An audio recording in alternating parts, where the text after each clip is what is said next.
so he just decided to move. But this nigga got an apartment like down the street, and he just couldn't hear out of the apartment. I was like, that's a risk, bro. Oh God, that's the first thing I said. I said, bro, nigga come in here and rob everybody. I have never done that. Especially when I first moved here, I was like, oh, finding a barbershop gonna be difficult, but I'm like, I'm not cutting out of where Nah. That shit, I did that shit in college. It was over with after that. I can imagine it. Cause like I feel like barber's one of the best hustles, cause you can low key do it anywhere. You find a homie that got a back porch, and he'll let you go crazy out there, motherfucker. We ready? I'm my fault. We was finna get into a whole nother conversation. All right. Hey, wait a minute. I never told you my name, Kerry, bro. Nice to meet you, bro. We done got real cool before we even said introduce each other. All right. I'm ready. You ready? Let's do it. I'm ready. Welcome back to another episode of Talk Vibe Hustle, the podcast where we dive into the mind and the passion of the most inspiring people in the city. Today we got somebody incredibly dope. I'm gonna actually read out the introduction that I wrote for this one, because this dude is very special. Today, I guess, is truly one of the most innovative creators in the city that the city has to offer. His style and sense of fashion is like no other, obviously. And from bringing you dope Hat Club collabs to his own clothing brand within Hoover Renee, this gentleman is one of a kind. And did I mention, if you need a cut, he can also do that. Telling you. And I can wholeheartedly say that he is truly an inspiration to me, Mr. Nigeul Uno. Hey, man, I appreciate that, bro. It makes you feel real good about myself. I appreciate that, bro. It's not a problem, bro. Welcome to the show, man.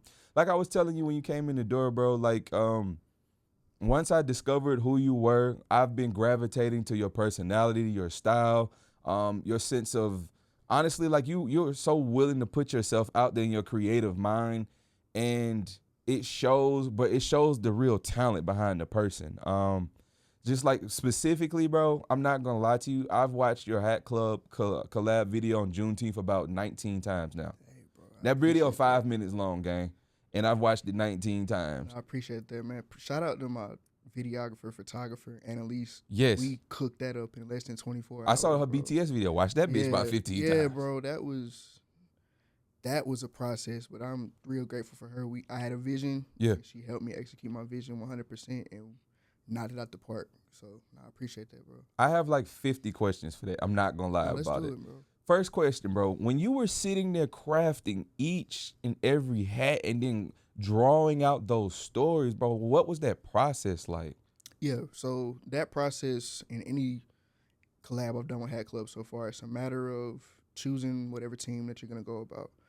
We actually had to knock down the amount of hats that we had designed. So I actually designed 2 to 3 more, but you have to go through a process of just approval from each team, or I don't know if I'm supposed to say it, but I'm gonna say it anyways. I tried to do some schools as well, some HBCUs, but they weren't really rocking with doing stuff that wasn't their traditional colors, which to an extent, like I get it, but there were also some MLB teams that they didn't rock with me changing the New Era flag to like how I did the Pan-African flag on 2 of the hats, but every single hat was supposed to have Pan-African New Era, but hey man, everybody didn't go for it. But that process, bro, I was thinking about, okay, story of Juneteenth or our history, liberation as a people. What are some different cities or just things I can pull from? So, of course, I did the Cubs hat, the Athletics hat, Yankees, and the Oakland joint. I said Athletic Rangers, the Rangers joint. So, of course, I knew I had to do a Rangers hat because that's where Juneteenth started in Galveston. So after that, I was just like, okay, what are some other stuff I can pull from? New York, pull from Bugging Out, from Do the Right Thing. But only reason, like, he's not a person specifically that's just like Black history, but his outfit itself was heavily on, when people think about like Hoteps now, it's a joke, but a lot of the things that he repped, he had an Africa chain, he had the kente cloth on the shorts, and he had the shoestrings on his Jordan 4s that had the little piece of just different colors. So I'm like, okay, let's use that for representation, but there's also going to be like more of the basic kind of hat with more details. Yeah. But yeah, man, like I said, pulling from different stories from what I know about history, Black history is something that I care about a lot. I come from a family that, my family even getting to Birmingham was a big story of, some liberation. Like my great-great or great-grandfather, moved from Tuscaloosa to Birmingham because she beat up a white man in the elevator, and they had to flee from Tuscaloosa to Birmingham just to like escape. So I got family members that was Panthers in Montgomery. So yeah, Black history is close to me. So I always try to elevate it, amplify it. So I thought it was gonna be a risk. I knew it was gonna be kind of a risk when it came to Hat Club. I was like, I know it's a lot of people that don't look like me when it comes to that's heavy in this culture. So I don't know if they're gonna be like, oh, they're trying to put this woke stuff on us. Exactly. But it's just like, bro, this is real life. So there's a lot of stories that need to be amplified. Heavy kudos to my people at Hat Club because they're very just like, hey, bro, like do what you got to do. Like, tell your story. And then them even collaborating in the post with me. That was insane. On the behind the design stuff, I'm just like, oh, y'all are really like, y'all putting balls to the wall for this because they knew it was kind of a risk too, but they was like, hey, if this is some art or a message that we want to go behind too, we're gonna push it. But yeah, man, that process was just dope. I've done 2 other hats beforehand. Yep. And I've got another one that's on the way, but I've done everything based off of where I've lived so far. So started off with the Huntsville Trash Pandas, that's home.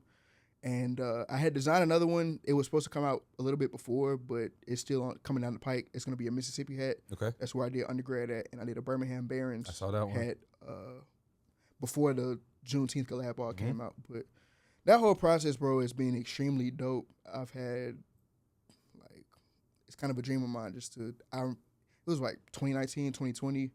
I've been buying hats for the longest, and it came a point. I took a picture at my apartment floor with all my hats on the floor.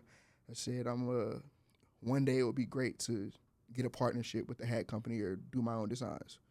It was like, when they first hit me up, like, hey, we're about to start this ambassadorship program. We want to get you. I was just like, bro, this is crazy. Like, this is a real example of write into existence, write the vision, make it plain. And yeah, bro, that was a long answer, but no, that's how that's been, I needed bro. that right there. Honest to God, I really needed that because, like I've been telling him since I started on this journey of doing the podcast, I've only been doing this for this year, bro. And like, that's one of the things on my bucket list. All I do is wear hats. And I want to be an ambassador for some type of brand. Like I just did a practice run with this company called the Dream Company. And I just did a little practice run and they collab with me on the post. And I was like, that shook me. I was like, oh, okay. So if I can do that, bro, I can probably get into this market and crack it somehow. So like, that's what I'm on a journey now of figuring out what it's like to become an ambassador for other brands. And through hearing that, it seems like I just need to just stay at it. Yeah, bro. A lot of people tend to ask me like, or they'll look and see that I got something and they immediately be like, oh yeah, that shit dope. How can I do it? And it's just like, bro, first of all, you have to be able to provide some value to a company. And when it comes to like a hat company or anything like that, these days I don't wear fitteds nearly as much as I used to, but like I've been posting fit pics since I was in high school. Yeah. So I always wear a hat, whether it be snapback, fitted. I've been wearing hats since I can remember. Man. So came to a point once fit pics started trending for real, I would just always tag companies and stuff like that. And, you know, really creating, my brother likes to say, like, you've created your portfolio for years. So I developed my portfolio. But when people ask, like, oh, how can I do it? It's just like, you have to have a portfolio on how you can make yourself apparent. So you don't even have to 100% be all fashion, because I've seen some people that may have some maybe like non-traditional content spaces, but Hat Club might see some value in them, or a company might see some value to be able to push their product. But yeah, man, I won't say it's an easy thing to break into, but just putting yourself out there and just like, hey, this is something I'm interested in. If a brand feels that they can align with you, because a lot of folks, they just want the free shit, and which is wild to me. That's wild, and that gets whack, because it's like, bro, is your heart in it or not? And yeah, bro. I be yapping, dog. I can get off track. So. You good. And what I will say is the free stuff is cool. Yeah. Like but that's a perk of the passion. Is how I look at it. It's like once you have a good passion, then you start getting perks from it. Like recently, we've been doing the podcast for a minute, and this past weekend we got the opportunity to go on After 6 tours with a party bus. Shout out to Dre, man. Shout out to After 6, man. That was amazing. But he just hit my phone and he was just like, "Hey, bro, I'm trying to do a little promo over the weekend. Come through, bring your crew, and y'all just get on the party bus. And it's like, dope. This is what this is. Like, I bring value to him, and he wants me to come out and show love. So cool, we can do that. Let's collab on a couple videos. Let's do all of that. Thanks. So I understand what you're saying. Yes, I understand. I want to jump on that Juneteenth thing one more time. Yeah. I really want to tell you that could not have happened at a better time, in my opinion. Yeah, that was another thing. Like, of course, these designs, I started doing the designs a little bit. It was either right after the election or on the fringe of it, right? And I think I got my approval or started doing the approval process maybe January-ish. So it was before everything really started getting kind of wicked as far as things that's taking place in the office and whatnot. But when it came out, I'm just like, all right, here we go. Because it's just like, this is making a statement. Yeah. And they went, like I said, they went balls to the wall with making a statement. And I was just like, all right, this is dope. So yeah. I saw a few people in my comments, because of course it was a collab post, but I saw a few people in the comments asking questions, just like, oh, why this or why that? But like I said, my people were behind me and they were defending, just like, hey, man, we're paying homage. This is about history. Like, enjoy the story and, learn something. Yeah. So, like, yeah, definitely good call. Like, it couldn't have came at a perfect time. And to be me being a person that can make that statement right now, like, really, iconic, really bro. I'm not even gonna lie to you. That. Like, watching that video, bro, no bullshit. Like, in my mind, you a celebrity, right? Real life. Like, no matter what anybody else did, in my mind, bro, like, that's how I see you. Because I was just like, this is, like, iconic. Like, this is some shit, like, need to be on, like, the New York Times. Somebody else need to be posting this. Like, I was shook, bro. And that's why I said I've watched it 19 times. Because every time I share it to somebody, I literally just get so captivated and, like, wow. So, like, when I watched the BTS video and Shorty said that y'all shot that in the garage and it was hot, bro. I see you in that turtleneck and I was like, whoa. Dog, it was so hot. Like, everything started off cool, but, we in Bama. Yeah. And I went back to the Ville to do that shoot. But, yeah, bro, it was made a garage, a studio. She put her backdrop up, the lighting and everything. But we had, like, one little fan and made it work. But yeah, bro, I was in that joint, had a heavy leather varsity jacket on, had a leather black jacket and black turtleneck. I was like, hey, bro, we gotta, this picture, I don't even know what it's gonna look like, but we gonna do a few poses and get it going, cause like, I'm hot and I'm not trying to sweat through all these clothes. But yeah, bro, that was a process, but it was really dope to see how that came together as well. Yeah. So moving on a little bit, one thing that I do admire about the way that you do your fit posts is that your poses are just honestly like so unique. Like that's actually crazy to hear. I think they are because when I tell him like when we go and shoot, like I suck at posing. Me too. I don't think so though. Every time I look at no bull, I have screenshots of a couple photos you taking. I'm like, oh, I'm gonna try that pose out. Like when next time I do some shit. Because I was like, oh, that's dope. I ain't even never thought about doing that before. And then as I was scrolling through your page and again looking at the posts, I was like, wait a minute, I've seen this nigga before in person. And I was like, because I was like, it was a fit you had on. It was like you had on a brown fitted, right? When it had like blue on the logo. But I think I seen you at the Flourish one night for high tea. Or some shit like that, like for the poetry night or something like that, bro. And I was like, the second I seen the photo, I was like, I've seen this nigga in person. Because I've never seen nobody this fly in this city. Appreciate it, bro. Nah, when it comes to poses, bro, like I said, I feel like I suck when it comes to it. Because I be feeling like a robot. I don't know what to do. Sometimes I be like, bro, I'm not the most photogenic person. Yeah. That's when you're just going to put the fit on, get fly. But I'll lean on something. I'll stare straight up. And I'm just like, shit, I don't know what else to do. Look down. But, hey, I appreciate you saying that.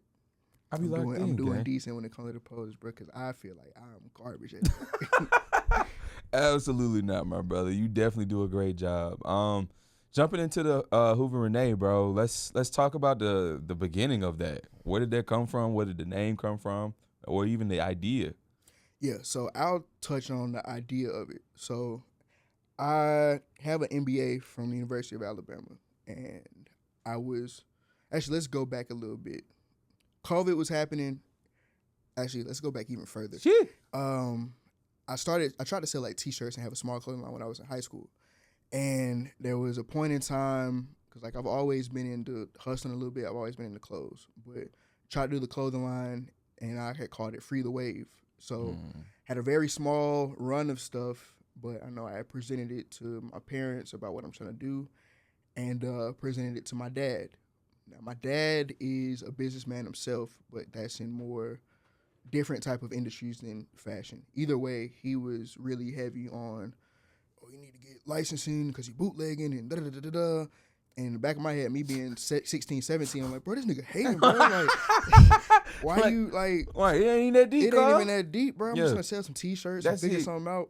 But first off, I can look back now as a grown man and, like, okay, I see why he was trying to do that. Because he was big on just, like, you need to be able to protect yourself if something happens. You know, intellectual property, if you want to do that, you need to be able to protect that. And there's no telling what you might steal something from somebody. Like, exactly. Because at that time, especially like being in a suburb city, like Patagonia was popping. So with Patagonia popping, I had like flipped the Patagonia logo, and of course, like that could have been something that could, if I was to get big, like they could mess with me. But flipped the Patagonia logo, and I also did just a few other things. But either way, that was the first experience. But as time went on, it was like, okay, my dad on my ass too much. I don't even want to do it anymore. So I just kept putting the clothes on, and over time, when I went to undergrad, they were like, bro, you need to start a clothing line. You need to start a clothing line. And I always told myself, like, I just want to be the person to wear the clothes. I don't really want to do clothing lines. But then during COVID, folks started doing clothing brands and stuff like that. And for the longest, I'm like, yeah, this stuff cool, but I feel like a lot of this shit ass, too. But I wouldn't jump off the porch for myself. But I always had in the back of my head, it's like, okay, I feel like my creativity is kind of continuing to blossom, but it's starting to get more inspired. So now going back to when I was in my MBA classes, I had a class that was whooping my ass, like, bad. I think it was operations management. So with that being such a class that was hard, I kind of had a time I was like, bro, this can't be it. This can't be it. So I'm just like, I'm gonna try this clothes stuff. So started off with, I'm big into vintage clothes. So vintage tees, especially, I'm a big collector of HBCU vintage tees. So I started, I'll say started. There's a phrase that I feel like I coined it before it got big at my school, Jackson State, but it was Tigers by 40. So similar how like people be like Lakers in 5, blah, blah, blah, in 5. Like shit, Tigers by 40. So football season. And this was around the time Deion Sanders was there too. So I was for sure like, fuck y'all, Tigers by 40. Like we finna put belt ass. So I was like, I was in school, I was in class, and I was like, I want to make some T-shirts. Like, just try it out. If people will rock with my designs for a T-shirt like this, where I pulled from I had reference points, crazy. Pulled from an artist, Jack Davis, I think is his name. He did a lot of stuff for Auburn and Georgia and the SEC. Then I also pulled from references. I have a large book of just vintage HBCU, black college football advertisements, a big book of it. So going through that and looking through it, I'm like, okay, I like this, I'm gonna pull from this, pull from that. And made the T-shirt for the Tigers by 40 stuff and brought it to homecoming.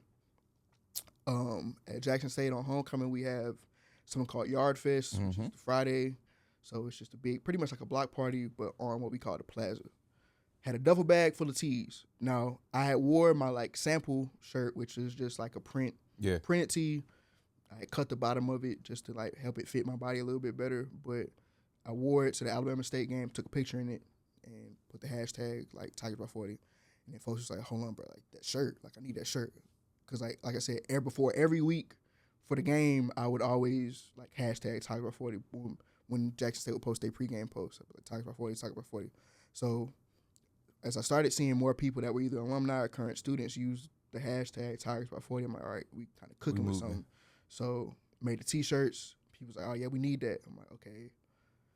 Now I'm nervous. How many T-shirts can I move? Blah, blah, blah, blah. How is this going to go? So let people know, okay, I'm going to put these T-shirts out. But like I said, went down to Jackson with a duffel bag full of tees.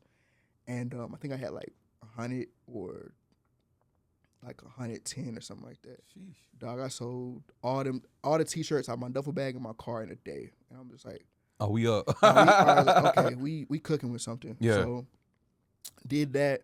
Then there was another sweatshirt I did for Jackson State again. We went undefeated for the season in conference, so I made another, vintage style sweatshirt, made it for SWAC championship and Celebration Bowl, and put that out. And I was like, okay, HBCU stuff is cool. I'm still gonna lean on this eventually as when I make the brand, but I was like, all right, now it's time to launch what the brand itself is gonna be, and that's Hoover Renee. So I know you asked what the brand name means. So Hoover was my grandfather. His name was Willie Hoover Ruggs, and he's the person that made me care about dressing a lot. So a big thing, and I got it tattooed on me, but every time that I would either stay with him or he came back to my parents' house on Sundays for church, he would always hype me up, like, boy, you're sharp. So, like, he always made me get into just, like, a little bit of self-confidence. Yeah. He got me into the hats as well. So, like, my tattoo dedicated to my grandfather is my favorite hat that I ever got from him, and then the Stay Sharp above my chest just because, like, okay, dedication to him. So that's Hoover. Now, Renee, that's not only my middle name, but that was my late aunt that I never got to meet. That was her middle name as well. Mm-hmm. And I put Renee on the front of a lot of stuff to an extent, and people are like, it's always usually women that's like, oh, Renee's my name. Who's Renee? Da, da, da, da, da. And I used to be embarrassed about my middle name because, like, man, it's a girl name. Like, I don't want people to know my middle name Renee. But even when it comes to, like, the Uno part or Nigeul Uno, I used to hate being called Nigeul Uno too. Like, wait, is Uno your actual last name? Well, my last name is Miller, bro. Okay. But, like, Codename Kids Next Door Type was shit. the TV show. Oh, Nigel, that's actually his name. Yeah, that's right. Me being a black kid going to school with a lot of white folks, that's no dig to them, but, like, they was Nigeul Uno. Like, that's not my name. Yeah. But, like, as time went on, it was like, you know what? We're taking it on. on. We're going to lean on this shit. Yeah. So I claim the Renee part. Nigga, reclaim Yeah, the N word, yeah, dog. You hear that? Claim the Renee stuff, and then pay homage to my grandfather. So I like to say this to everybody. Like, we have a lot of brands out there, especially like new ones. They might have like a kind of a BS brand name, like Broken Souls, Mixed Emotions. These aren't like real brands, but just like folks always like, oh, I'm so sad, or trap house this, trap that. Swag. This, I'm just like, okay, Savage. I want to put on something that you can see on a building or in like Neiman Marcus or even like dealers or something like that. Yeah. So I always say how different people have used their family name, like Louis Vuitton, Gucci, Balenciaga, stuff like that. Just like, I'm gonna put my family on. So of course we're still in somewhat of the infancy stages of the brand, but like made sure I have something that can be utilized and put, like, if somebody was to see it, that wouldn't get immediately turned off and just like, oh, this is like, hate to say it, but like, oh, this is some nigga shit. Yeah. So I just want to make sure, like, when you see this is still a sense of luxury. Like, I like to flirt that line between streetwear and just like, I don't even just say 100% luxury, but just like really polished uniform style wear. So yeah, man, that's how that started, and it's been a journey so far over these last 2 years. Yeah. And I touched on like the HBCU stuff too. Me being a collector of HBCU vintage, I've consistently like, okay, I want to make a sub thing, which I call the Culture Collection. I was literally going to ask about the Culture Collection. With the Culture Collection, made that sub branding to just like, we gonna crank some stuff out. I did some sweaters last year that did great for me. Yeah. But even when it came to like how I did the Tigers by 40 shirt, and then I had a shirt the next year, which was like Meet Me on the Yard. It was like a homecoming tour tee, but I formatted after a Freaknik tee, and that did great for me as well. But now over time, I've been seeing like certain people, especially like from my school, they might try to like copy the sauce or whatever. And as they try to copy the sauce, it's just like, okay, not only is this like maybe inspiring, but like folks are trying to see like, oh, how can I get in on some of that money? And I've also seen just people, they might see like people trying to use that animated style for certain stuff, and they'll be like, oh, I thought this was your shirt, but it's like, nah, it's not. If you want the real one, you can come to me though. Yeah. But yeah, bro, Culture Collection that's something I'm trying to get. I'm gonna get licensed one of these days, but right now I've been finding different ways to just draw inspiration from a university or something like that, and put out a piece that can be used for either a game, or at this point, folks just using for graduation pictures. But I got a passion for HBCUs too. Like, once I make it big, I want to put a lot of money back into our institutions. But I'm so with you. Yeah, bro. It's on the way for you. Yeah, bro. I can definitely see it. It's on the way. I got new stuff for the culture collection this year. Last year I showed a lot of love to the Alabama HBCUs. Yeah. And just like a little bit more underrepresented. This year I'm gonna show love to two of the popular HBCUs, but also, still pull from some of the people that were showing some love in the comments when I posted my sweaters last year. But yeah, bro. Like I said, I'll be yapping. I can bro. You can get me back the on track bad if part I about need it is to, like bro. I'm so intrigued by you as a person that I'm just gonna sit here and listen, gang. I'm not gonna lie. What I will say is it's crazy that you say that you're a clothing brand. Your name comes from your granddad. So I wrote down in my journal. This is probably like January 3rd. I've always had an idea for a clothing brand, and I wanted to name it after my granddad. His name's Ottaway. Mm-hmm. But what we found out after my granddad passed away is that we always knew that he never learned how to read, right? And so he always thought that his name was Ottaway, Ottoway. But after he passed away, we found that when we got the death certificate, it was spelled Ardway, Arttorway, right? So cuz didn't even know his right name, you know what I'm saying? But that's fire to me though at the same time, because he named his son Ottaway. And didn't even thinking that was his namesake. Realistically, it ain't mean nothing. Exactly. It meant nothing. But something like that is also crazy, because that goes to say, show realistically how certain cards have been stacked against us as a people. Man. Just because folks think, you said it's your grandfather, right? Yep. Folks think some of this stuff that was taking place was so far long ago. It's just it's your granddad that was affected by stuff that made him not be able to read, and that's probably whether that be he had to stop school early to work, or he did something like that. But it's just this is real life, bro.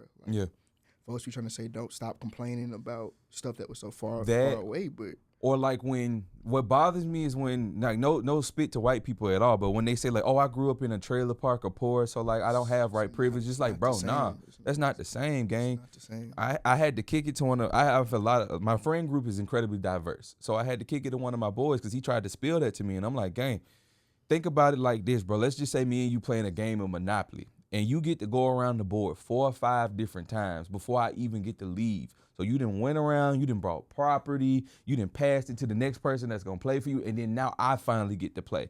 And on my way around the board, the first time I land on every single one of your properties on the way there. How am I ever supposed to catch up to you? Exactly. And I was like, it's not my fault that the generation before you fucked up the Monopoly game, and now you got to start over in a different way. But I tell you this, on your way around the board, if you land on somebody else's property, they ain't gonna charge you as much as I get charged. Nearly as hard. No.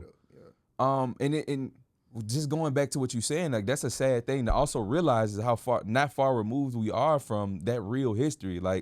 My grandfather had to drop out of school in the 3rd grade, and when I say grandfather, he was actually my great granddad. I just always called him granddad. Yeah, so he dropped out of school in the 3rd grade because his family just couldn't afford to have that many kids going to school. Somebody needed to work. And so he dropped out and was pushing ice blocks around the hood, you know what I'm saying, to different people's houses. And so they even go to the reason why he called it the ice box instead of the refrigerator, because in his mind, I'm breaking up chunks of ice at somebody's house and dumping it in this box to keep their stuff cold. We don't have refrigerators. And even watching him grow up and become, not watching him grow up, but knowing his story is how he became a man. My granddad was a pimp. Papa was a Rolling Stone. So he had 2 different families, right? But this nigga built the house with his own 2 hands on the west side, and brought both of his wives and all his kids into the same house. And it was not on some player shit, but I want to raise all my kids together. And just because I was out here doing X, Y, Z don't mean that these kids don't need to know what it's like to grow up with their siblings. And even though that sound wild to have your wife and your mistress living together, but at that time, he was also that kind of man, I'm a provider, bro. I'm trying to make sure all my family is provided for, whatever sense that was made. Everybody wants a provider, man. But yeah, bro. And just to touch on everybody, people talking about things are so far away. Bro, my dad was the first person to one of the first class to integrate his schools, bro. So I'm just wow, this shit not far it's away, not bro. that far. I'm looking. I can touch history. Yeah, my parents were born in the '60s, bro. So, yeah, in Alabama. Of all places. They've seen stuff. They was alive when a lot of this stuff was like popping. So yeah, bro.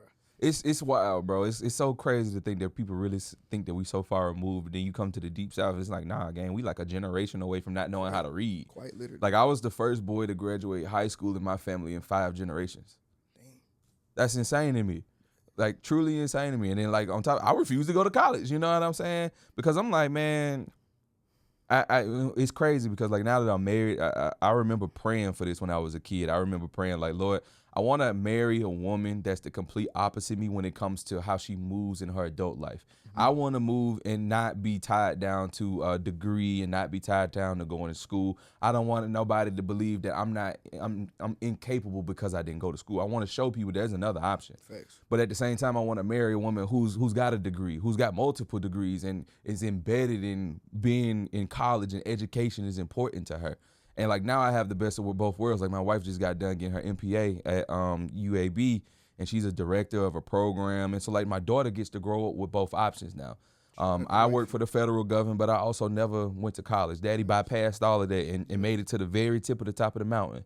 And, you know, everybody want a good government job. But, you know, here I am now. I'm at a place where I'm ready to quit my good government job and give back to our community. You know what I'm saying? I spend a lot of my career bouncing around doing stuff for other communities in different places.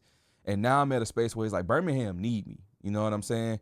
And when I see people like you using your voice and using your passions to not necessarily give back directly to the city, but give back in a form, that's beautiful to me, man. Appreciate You're incredibly inspired. I don't know how I ended up back on saying that, but that's what my mind had to take me. I appreciate that, bro. 100%. I be needing that sometimes, for sure. It's not a problem, bro. Trust me. You'll get to know me because at this point I already feel like we cool. But that's just the kind of person I am, man. The reason why I wanted to do this podcast is because I wanted to pour life into my city, into the people that's standing the city up, the pillars here. And it's like I want to do this as selflessly as possible. Like, yeah, I hope some money come. Yeah, I hope I get to interview celebrities and stuff like that at one point. But I want to start with my local celebrities, the people that, in my mind, set the tone for this city. For sure. So I want to ask you a question about Hoover Renee. What's the hard part about it that people don't know? The hard part of running a brand, I guess, is how I'll rephrase that question. In my opinion, bro, not falling into the trenches of comparison, because while we were talking off camera, I was saying like I'm sensitive about like the art side of just fashion stuff. Of course, like I'm not somebody that knows the ins and outs of just extreme vintage high fashion and stuff like that, but like I know what fly shit is, right? So maybe I can see something that's trending or somebody making, at one point, somebody makes a whole lot of money on something I might think is like some BS. Yeah. And I might make something I might have put my heart into. And of course, like, I'm only getting better and better over time. Like, I've been doing this for almost 2 years now. So, like, each drop's gotten better. But I put a lot of time and a lot of quality control, a lot of reference points and art into my stuff. But sometimes seeing people, like the fashion scene, like, for instance, at the time where everybody was wearing, like, the super big tees with the cartoon character faces on it, but, like, I was seeing people get a bag off of it. I was just like, bro, this is some bullshit. Like, it's so lame. I don't understand, like, what's going on. But it's just, like, I've gotten over that because I understand I'm playing the long game and I'm truly branding myself and creating an identity for myself. And I'm carving out my lane. Like, of course, I have my inspirations as well when it comes to some brands that, you know, I might look up to or form myself after a little bit, but I make this stuff me.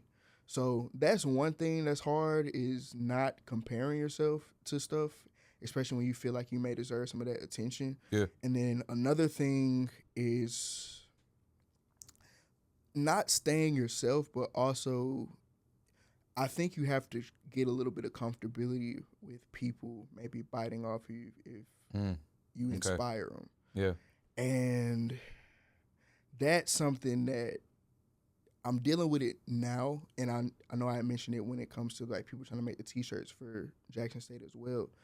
But like I said, I spent time to truly develop my brand identity. My marketing is well thought out.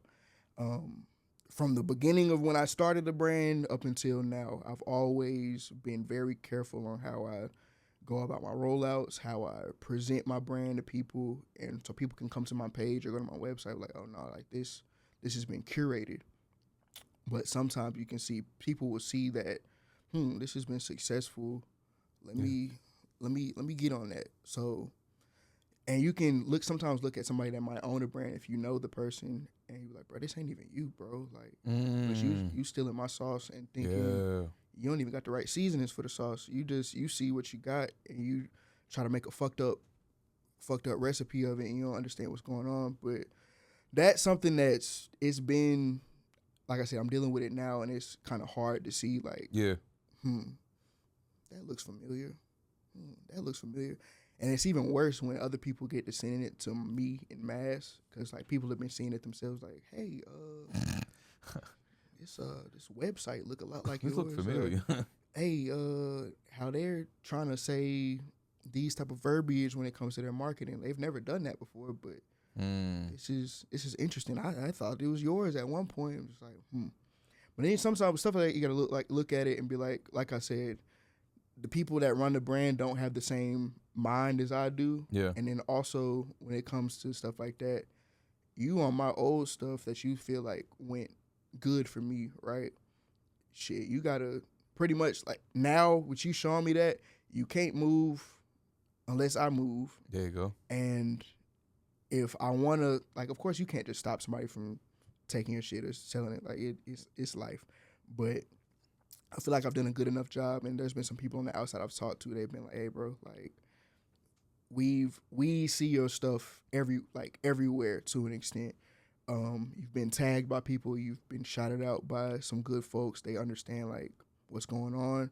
So when they see somebody else try this, they know who they got the sauce from. And, you know, nothing's brand new. Nothing's new under the sun, and nothing's original. Facts. But you know, when you're developing a brand, like you know when something's copied or when it's organic. But like I said, man, so comparison, and then also having to get a little bit comfortable with people stealing from you or taking from you, that's probably the two hardest things. Because shit, making the clothes or coming with ideas, that's the easy part for real. Like, you might have to go through a process of sampling when it comes to sketching out your measurements or something might not fit right, but it's like, okay, the basis of this is perfect. We're gonna keep this, the base. Let's maybe bring this out an inch, bring this out a half an inch to make this fit a little bit better, and we'll be straight. Yeah. So that's the hard part. And then also measuring stuff for women, because like I'm not a girl, so I don't. You don't say. I don't know how their stuff might fit. Facts. Like compared to men sometimes. So it's just like I've had some women that be like, "Oh, I want to shop with you, but you don't have this, or this might fit me way too big," and it's like I'm trying to figure that out a little bit. But yeah, those are probably the hardest things that came around the brand. But like I said, it's been nothing but God that's been able to keep me moving forward with this and keep my head above water and make this stuff make sense, and hope to be able to do this for a lot longer for sure. I can definitely see it. I'm definitely gonna have to tap in with you and get a couple pieces from you. Sure. So when people started like tagging you and obviously different brands, first time I ever the time I peeped was I saw Deontay Kyle rocking one of your pieces. So how does that feel? That shit made my day so bad, because okay, when Deontay had wore it, I've been following Deontay on TikTok for a while, since he was in the truck. And over time I was like, okay, this is somebody. How I like to do like my influencers, or just if I see the package, it's typically like, this is going to be a very strategic placement. I don't give away a lot of free clothes, but if I'm going to give it away, it's got to make sense. So when I saw Deontay wear my stuff, like my heart dropped for a little bit. I'm like, oh shit, like this is dope. I was upset because I was sold out of that product at the time. So I'm just like, damn, I can't capitalize off of this right now. But it's just like this. I got some good traction based off of that because it was organic. A lot of my stuff is organic. If I send something to somebody, it's not like, hey, I'm asking you, please wear this. You gotta please wear this. I'm just like, I'm gonna shoot my shot. If you accept my package, you accept it. No diddy. When you But yeah, bro, if you accept it, you gonna accept it. Yeah. And if you wear it, it's gonna happen. But when Deontay wore it, that just made me feel good, or just in a little bit of comfort and confirmation at the time, because I had just got laid off from my job when Deontay put that on. Wow. And I had told him, I was like, bro, you don't know how much this shit just made my day, dog. Cause like, nigga, I just lost my fucking job. Yeah. So this clothes shit and cutting hair, that's how I'm keeping myself afloat right now. So like any type of publicity right now, like, is greatly appreciated. Like, this can help me, just my perception of a brand, like, grow a lot. And he was just like, nah, that's what this shit's for. I'm gonna make sure. And then him, he's such a real dude. He was just like, hey, I'm gonna make sure whatever else I post, because I had caught it when the episode came out, because I listened to the podcast. So I had seen the I don't even think I saw the thumbnail. I was cutting hair and I just clicked on it. I'm doing a cut and I look over. I'm like, hold on, what the fuck? And he had it on, but he was just like, hey, I'm gonna make sure whatever clip that I post next, I'm gonna make sure I tag you in every clip. So him being real, love. That was love. But when I see other people post, I had another guy go viral. His name's Dr. DJ Hart, and he went viral wearing a sweater, my Willie the Bull's knit sweater, but he was just talking about his wife and like the things he loves about his wife. Very natural. This isn't a fit pick post, fashion post, but black man showing black love. Now I sent some stuff to him because like he fits my brand identity and the type of consumer that I'm going after. But like I said, he's just wearing the outfit. He's having a positive video speaking about his wife, and goes viral. He gets like 1 million views over time. But as the comments are coming in, it's like, that's a dope sweater, dope sweater, dope sweater. Where's the sweater from? Where's the sweater from? And this has been my most expensive product I ever put out. And I was always nervous about it. I'm like, bro, I don't know how people gonna feel about this. How expensive? It was like $125. Okay. So I'm just like, this is the most expensive product I've ever put out. I don't know how people are gonna feel about it. And of course, it moved a little bit, but it was moving at the speed that I kind of thought it would. It's like, okay, people that's gonna spend the money on it, they're gonna spend it. If not, it is what it is. But I know this is a high quality product. When it goes, it goes. He posts that video, goes up. Everybody asks him about the sweater, and he's also another person that's very genuine, real guy. He's tagging me each time, and I didn't see the video first. My Shopify started dinging out of nowhere, and I'm just like, what's going on? Like, did somebody tag me or something? I don't know what's going on. I don't know what's happening, because I had experience with that with Hollywood Shaq before too. Yeah. He wore something, and it was on a Sunday, and I'm coming back in from church or something, and my Shopify like just going crazy, going nuts. Oh my God. I'm just like, I don't know what's happening. Somebody must have tagged me in something. I go to my Instagram, I'm like, oh shit, like something happened. But like I said, if somebody tags me wearing my stuff, it's always amazing. Whether it's somebody that's an influencer or somebody in the same city as me, they can be in my apartment building. It's always a beautiful sight to see somebody wear something that came out of your head, your creation. And it always makes you feel validated, because it's like, hey, bro, people really fuck with me. Like, they really appreciate some of the stuff that I'm doing. Yeah. And being a creative is always, this goes back to like Erykah Badu said, like, I'm an artist and I'm sensitive about my shit. Like, it's dead ass. Like, dead ass. I get sensitive about my art. So, of course, like, I want to make sure somebody likes it, but everything I put out is typically stuff that like I would want to wear, and it fits into, my general aesthetic of something. So when people gravitate toward it as a consumer, it's just like, dang, bro, like, it's a blessing that my mind is appreciated and my creativity is appreciated, and people are comfortable just wearing my ideas out in the public and getting a fit off with it. Like, it's dope, bro. Like, it's always something that I gotta wrap my head around. Just like, this is happening. Yeah. But yeah, bro, it's always great to see some people show love and tagging me when they come to post. Bro, you cool as fuck. This nigga's so cool, cuz. This nigga's so cool, man. Holy shit. Hold on, let me open my notes. I don't know if I said this earlier, but it's not live, so like we can edit. So if you ever say anything you ain't really like or something like that, we can always go back and get it. And by we, I mean. You funny. So recently, bro, when I first started doing this podcast thing, I was like, I'm never gonna edit, bro. I'm not doing that, bro. That's your talent. I'm the talent in front of the camera. And then I was just like, one day I was like, bro, come teach me how to edit. I'm gonna buy a computer, just teach me how to do it. And then I started doing. I was like, I kind of like this shit. Mm-hmm. And then it went from like kind of like I love it. It's fun. That's dope. That's the thing that when it came to creating content, I was just like, this TikTok shit so difficult because you gotta edit and you gotta Instagram reels.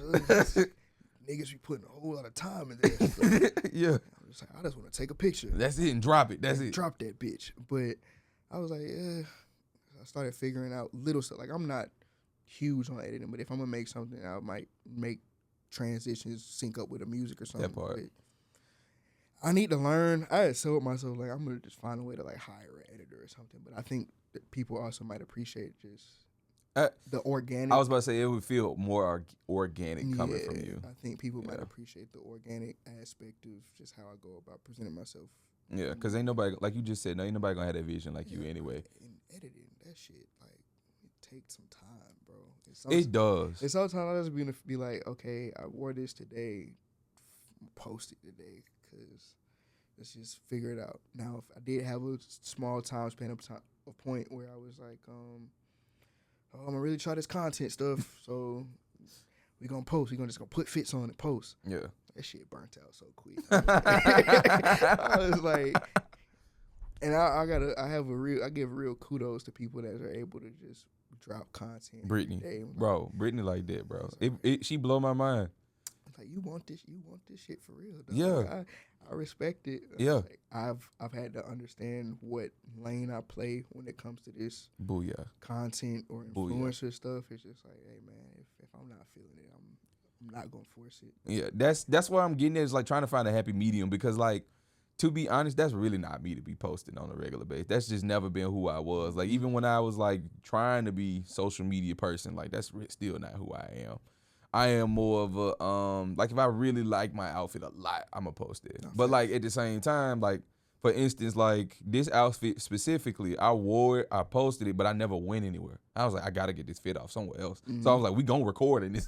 We gonna record in this fit, bro. I don't give a fuck. So when you're curating a fit for yourself, like what's your go-to piece to base the fit around? It kind of depends on what era of life I was in at that time. Okay.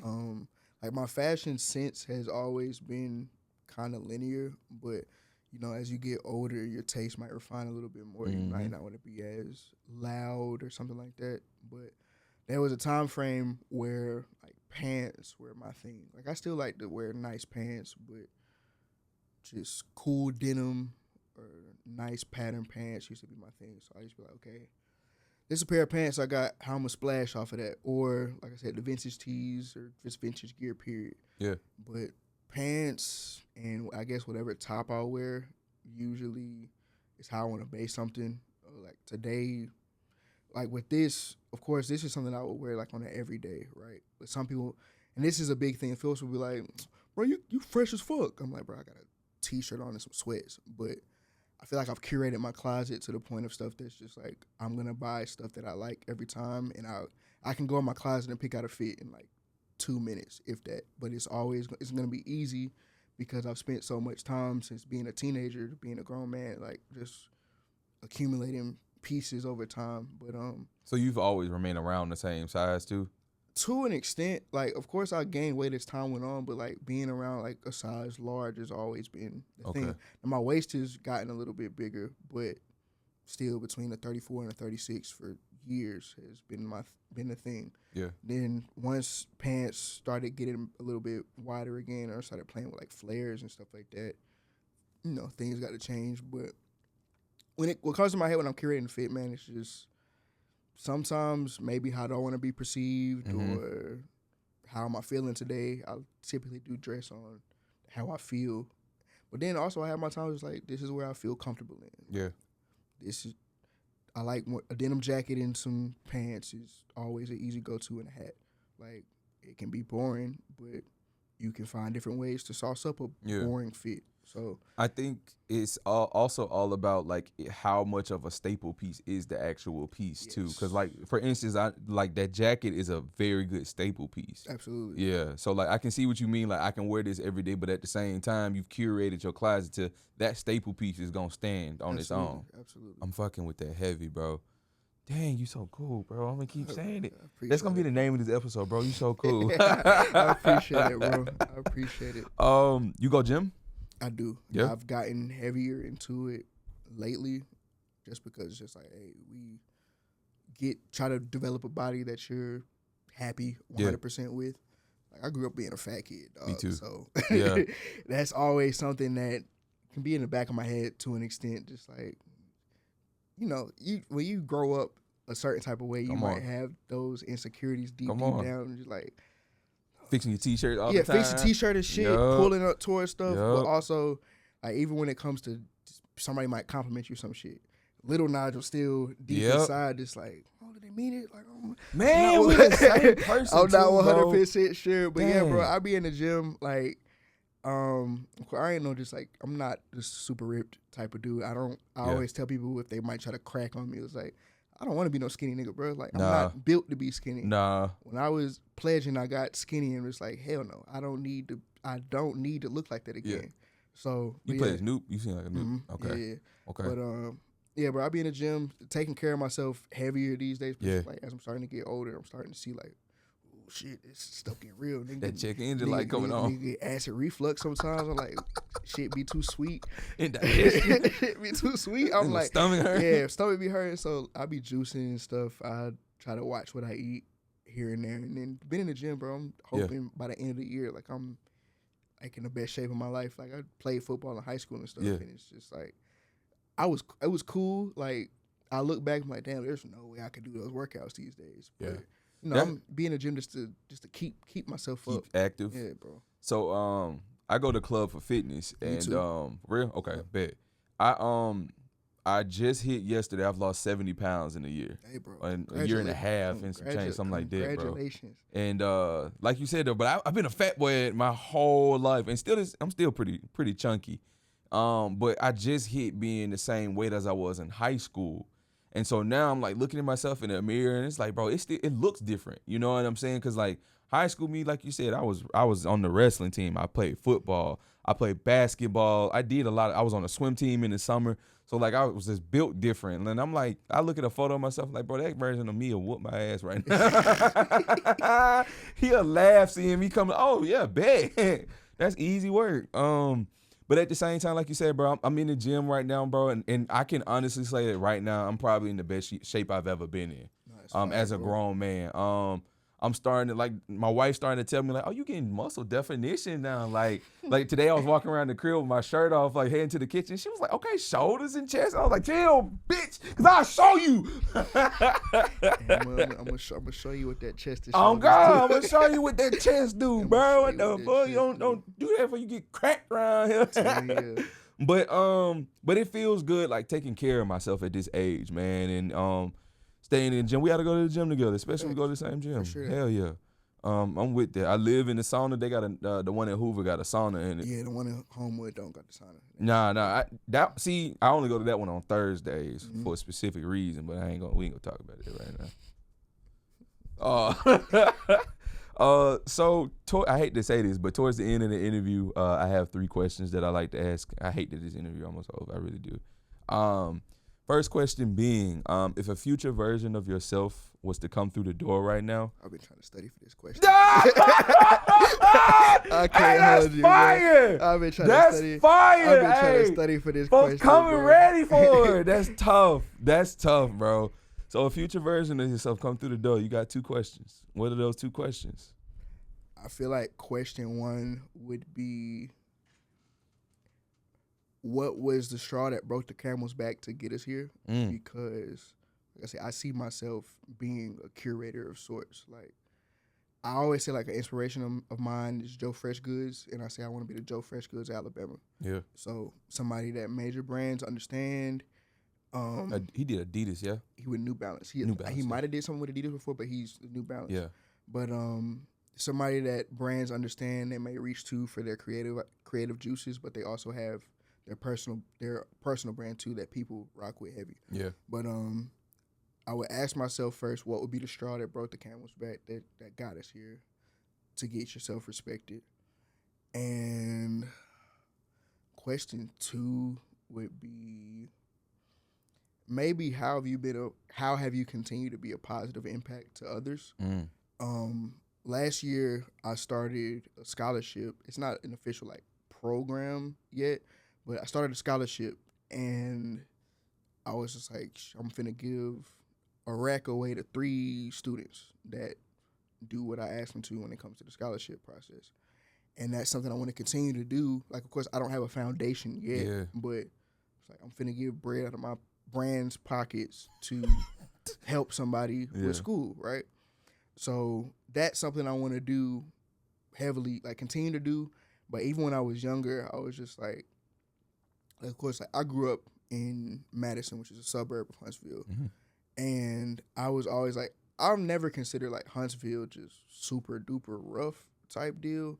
But of course, we like every city got their areas. Yeah. I was just like, whenever I grow up, I want to be able to put maybe a center or just an aspect where people can thrive with the arts or learn different type of enrichment things that's not only sports in the middle of the hood, for lack of better words. Facts. So I see myself continuing to do that and give kids trying to go to school one day. So like I said, next question would be how have we continued to be a positive impact to others? But yeah, I think those would be my 2 for sure. Okay. Those are excellent questions too. That's definitely an excellent question. So question 2 being, if you could have a song describe your journey up until this point, what would that song be? This was the question I was hoping I didn't get. Everybody getting it. If I had a song to describe my journey to get me here, what would it be? Bro, I have no clue, bro. Ain't nothing wrong with that. I can't even lie. Like, when I think about the type of music that I've listened to, and like a lot of the music I listen to is just like either getting money music or just like motivation music, chill music. Like I listen to a lot of Currency and Larry June and stuff like that. I like Larry June a lot. It's like this lifestyle rap. Yeah. Get up, get you some money, do this, do that. But when it comes to my journey, like I don't say I've had cards stacked up against me, but it's more so been a matter of I've always been a student of whatever I want to do. So being in middle school, when I was saying like, oh, I want to start caring about how I dress for real, being on YouTube, learning more about different streetwear brands and what shoes coming out, and just studying this and that, being on stuff like Karma Loop and Plender and stuff like that, and shopping little by little with whatever money I could scrounge up, figuring that out. And when it come to when I was cutting hair, I was in high school. I always had a small interest in it, but I was in high school. Told myself, I'm about to go to college. I got to figure out a way to get some money. Like I said, I've always been hustling, but it's like I can't sell no dope when I go to school. So I got to find. I'm not gonna have a car, so I can't go to work. How can I make some money?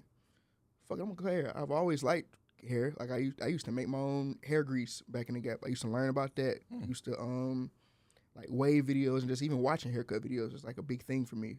Like for my brother would think he was like, that's kind of strange, but it was like, hey bro, I'm learning about hair, bro. Yeah. Like, but then once I started learning how to cut hair, I figured it out. Spent some time dedicated to my craft. I did it. Do the clothes. You know, I've well educated. I got 2 degrees. I've been able to be in good rooms when it comes to like a corporate space, but I had an idea. I'm like, man, there's more to me than my brain. Well, of course, I use my brain with the clothes, but like, there's more to me than my educated brain. So once I started doing the clothes, I figured out, hey, we gonna learn what's going on with that. We're gonna utilize these resources, and we're gonna do that. So I can't think of a song that talks about just the journey of maybe just being a student or something like that, but I can't think of nothing, bro. That's fair. I'm not mad at that. Yeah. I'm not mad at that. And the final question being, who do you think needs to be the next hustler to sit in that seat? Next hustler to sit in this seat, I feel like could be my dog Fresh Basquiat. He's from out of Montgomery actually, but he runs a store called Born from a Sneaker Box, and that was one of my first TikTok videos that like got a lot of traction, because like I said, big on HBCU vintage and just black vintage as well. And I don't know how I found out about him, but I had seen the type of stuff that he had in the store, and I went to go see it. And he's, when it comes to culture, like vintage for the culture, he's knocking it out the park. Really?